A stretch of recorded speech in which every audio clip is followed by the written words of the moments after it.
Halo semua, selamat datang di FD28 Horror Story. Sesuai dengan judulnya, akan membahas sebuah kisah nyata yang terjadi di Palu, Sulawesi Tengah pada tahun 2018. Mungkin namanya nggak pernah familiar di telinga kalian karena nggak pernah trending di sosial media manapun. Tapi kalau kalian masuk ke penerbangan Indonesia, semua orang pasti tahu satu nama ini, yaitu Antonius Gunawan Agung. Dia seorang petugas ATC muda yang usianya 21 tahun. Tapi jangan pernah meremehkan usianya karena dibalik headset dan layar radarnya, dia bukan cuma operator, tapi dia pengawal langit. Navigator yang diam-diam memastikan ratusan nyawa sampai tujuan dengan selamat. Agung bekerja di Airnav Indonesia. Dia tugasnya untuk mengatur lalu lintas udara yang ada di Bandara Mutiara Sis Al Jufri, kawasan Palu. Kelihatannya simple guys, tapi nggak juga kok. Setiap perintah yang keluar dari mulutnya Agung bisa jadi perbedaan antara hidup atau kecelakaan. Rekan-rekan kerjanya selalu bilang Agung ini adalah anaknya kalem, nggak banyak bicara, tapi kalau sekalinya udah pegang mic, suaranya tegas dan bersih, nggak pernah main-main. Karena Agung percaya bahwa di dunia penerbangan, keselamatan itu adalah harga mati.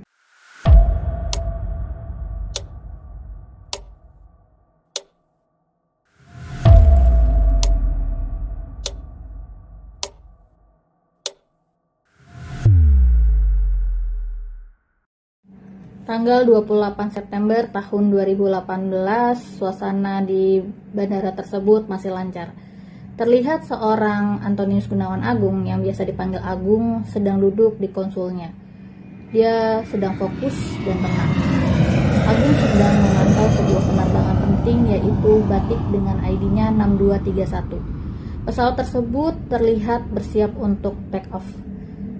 Agung pun langsung megang mic dan bilang, "Batik 6231, standby for clearance." Seketika bumi berguncang dengan hebatnya. Gempa dengan berkekuatan 7,4 skala Richter mengguncang dari kedalaman 10 km Laut Donggala.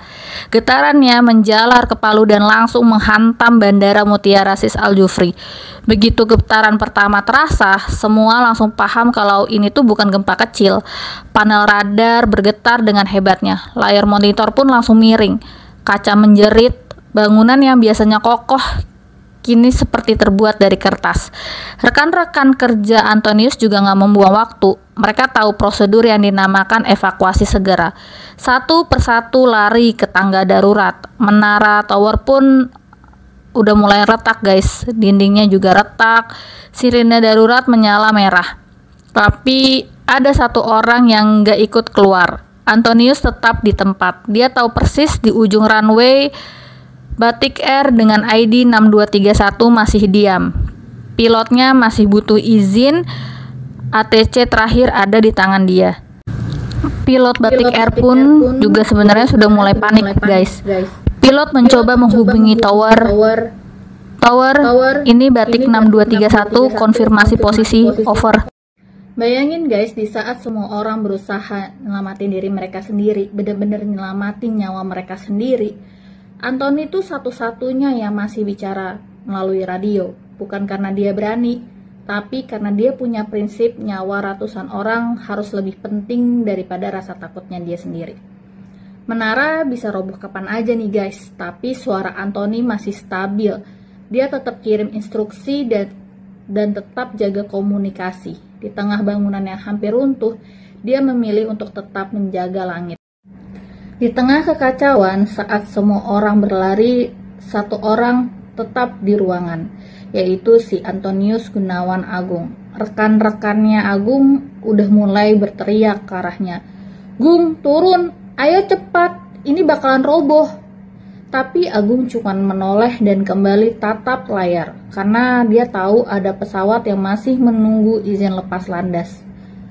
Menurut Yohanes Sirait, juru bicara Airnav Indonesia, kalau waktu itu Agung ikut turun sebelum pesawat take off, bisa aja pesawat itu gagal lepas landas guys, atau ada kecelakaan. Karena di dalam pesawat itu ratusan nyawa dalam risiko. Jadi dia bertahan padahal dia tahu nyawanya sendiri sebagai taruhannya. Agung pun langsung merespon pilot Batik Air tersebut. Batik 6231 hold position standby. Antonius ini bukan prajurit bersenjata, bukan polisi, bukan dokter, bukan konten kreator, bukan artis, bukan youtuber, tapi di malam itu guys, dia buat keputusan yang hanya bisa dibuat oleh seseorang yang mengerti makna dan tanggung jawab serta pengorbanan. Satu keputusan tetap di tempat demi memastikan satu pesawat bisa terbang dan semua penumpangnya bisa selamat. Saat bumi masih mengguncang dan alam belum berhenti sama sekali, Antonius Agung menekan tombol transmisi untuk terakhir kalinya dengan suara yang stabil, tidak panik, tidak ada jeritan. Dia mengucapkan 8 kata yang bakalan menyelamatkan semua penumpang yang ada di pesawat tersebut. Batik 6321 clear for take off. Dan bener aja guys, setelah itu pesawat itu lepas landas tepat beberapa detik sebelum landasannya mengalami retak dan runtuh akibat gempa susulan. Antonius tetap tenang di tengah guncangan, suara terakhirnya bukan jeritan, tapi petunjuk yang jelas yang mengantarkan 148 penumpang menuju keselamatan. Pesawat Batik dengan ID 6231 mulai berakselerasi. Di belakangnya, bandara tuh udah mulai gelap, lampu padam, dan tanah di sekitarnya tuh udah mulai bergeser. Tapi pesawat itu terus melaju. Dalam kondisi normal ini tuh udah berbahaya guys. Tapi masalahnya di kondisi waktu itu tuh udah bukan normal lagi. Itu tuh adalah lepas landas di tengah gempa bumi. 1 detik telat aja nih guys, pesawat itu mungkin gak akan pernah yang namanya terangkat dari tanah. Nah, si pilot Trico Setamakela ini menarik kendali dan sayap pesawat pun mulai terangkat, dan pesawat itu tuh akhirnya berhasil lepas landas tepat sebelum runway-nya tuh runtuh guys, runtuh. Semua penumpang di pesawat itu 148 jiwa, tidak ada yang pernah tahu bahwa satu orang di menara tadi itu baru aja menyelamatkan mereka semua. Pesawat Batik Air ini kan sebenarnya udah lepas landas ya guys, dan sebenarnya tuh tugas Antonius Agung itu tuh udah selesai. Tapi ada masalah lagi nih, masalahnya tuh adalah tempat ia berpijak yang dia lagi berdiri itu sebenarnya menaranya tuh udah nggak kuat lagi menahan dia gitu. Terus satu-satu jalan keluarnya itu juga semuanya tuh udah hancur. Jalan tangga darurat udah putus, jalan turun tuh udah tertutup puing. Pokoknya dia terperangkap di lantai 4. Nah, masalahnya lagi adalah lantai 4 itu setara dengan 19 meter menuju tanah. Dan akhirnya Antonius Agung mempunyai ide yang sangat gila bahwa dia memutuskan untuk loncat guys, dari lantai 4 menuju tanah. Karena dia tahu menara itu bisa runtuh kapan aja. Padahal tuh ya, waktu Antonius Agung itu memutuskan dia mau loncat, itu tuh sebenarnya tubuhnya tuh udah lelah banget guys. Jantungnya tuh tapi masih berdebar karena kondisinya tuh masih gempa. Dan saat Antonius Agung ini lompat dari lantai 4, itu tuh dampak ke diri dia itu keras banget guys. Tulang kakinya patah, tulang rusuknya cedera dalam yang berat, tubuhnya terkapar. Kemudian rekan-rekannya menemukan dia tidak sadarkan diri, tapi denyut nadinya masih ada, masih hidup, masih bernafas, dan Antonius Agung mencoba bertahan. Saat rekan-rekannya Antonius Agung mengevakuasi dirinya itu, mereka tuh nangis guys, karena mereka tahu tuh bahwa Agung tuh udah menyelamatin ratusan nyawa. Tapi saat itu tuh kondisinya tuh justru Antonius Agungnya yang harus diselamatkan. Akhirnya dia dibawa ke rumah sakit, ditangani dengan cepat. Tapi luka dalamnya tuh udah sangat parah banget. Patah tulang, pendarahan, tubuhnya pun sebenarnya tuh udah nggak sanggup bertahan. Beberapa jam setelah pesawat terakhir yang Antonius Agung ini udah selamatkan mendarat dengan selamat, ada kabar buruk nih guys. Antonius Gunawan Agung itu dinyatakan meninggal dunia pada pukul 20 WITA, padahal dia usianya masih 21 tahun. Antonius Agung ini bukan sekedar petugas ATC, tapi dialah penjaga terakhir yang memastikan pesawatnya bisa terbang Meskipun bumi sedang runtuh dan saat semua orang memilih berlari menyelamatkan dirinya sendiri, Antonius Agung memilih untuk bertahan di ruang konsulnya demi orang lain. Kabar kematian Antonius Gunawan Agung menyebar dengan cepat dari lokasi yang di Palu sampai ke seluruh Indonesia, dari komunitas penerbangan sampai ke telinga masyarakat awam. Karena yang gugur ini tuh bukan tentara di medan perang, tapi seorang petugas ATC yang tetap di tempat di saat semua orang lari pontang-panting menyelamatkan nyawa mereka sendiri. Antonius Agung mengorbankan hidupnya demi orang lain.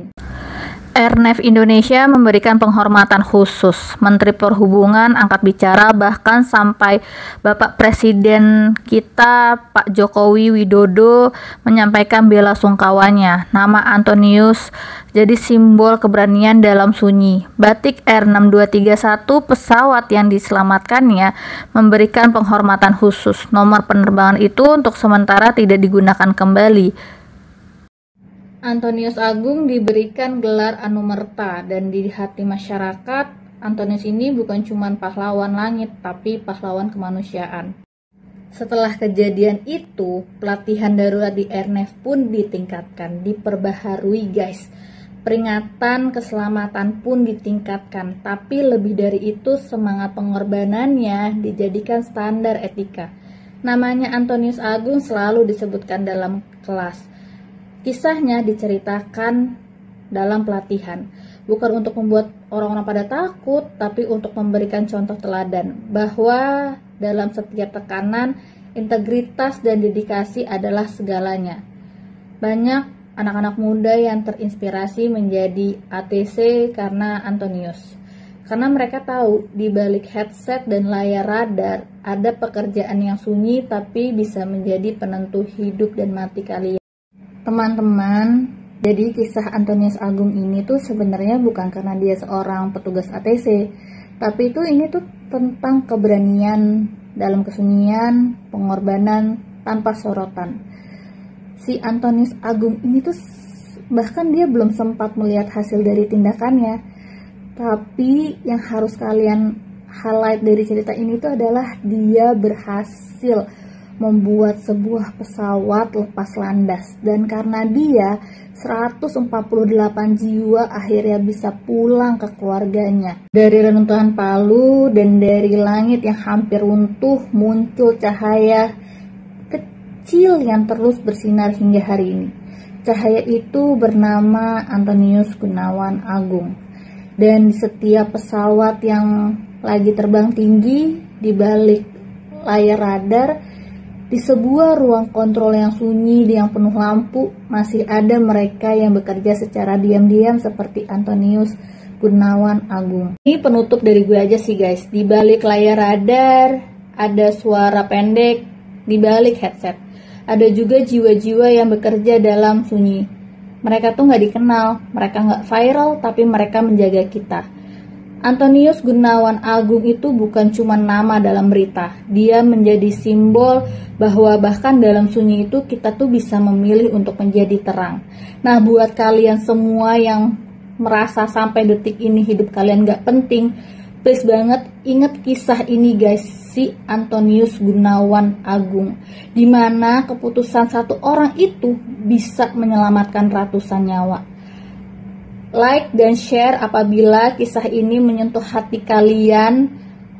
Share ke teman-teman kalian dan jangan lupa subscribe untuk kisah berikutnya.